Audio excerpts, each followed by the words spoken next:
دختری از پلاستیک و مد، پاهای چوبیش زیر دامن در چشمهایم انقلاب کرده. بلوغ شهوتش بوی رشت میدهد.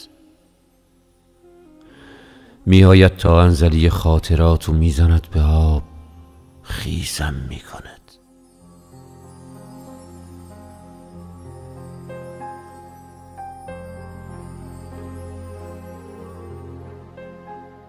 حکومت پستانهاش جمهوری خلق گیلان است و من تنها زندانی سیاسیش.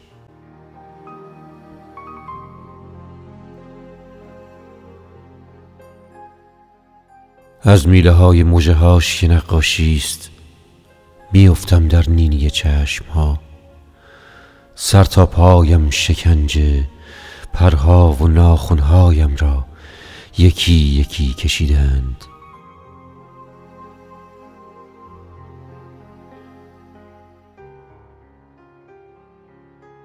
توی خواب نمیتوانم پرواز کنم. بالهایم درد میکند. برای همین با باران و لهجه وجب به وجب سینه خیز آمدم.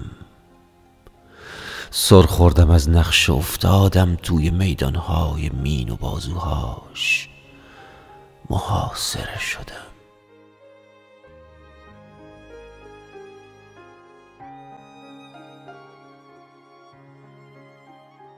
درختها در سراشیب تپه ها به چریک های در کمین شبیه می شدند.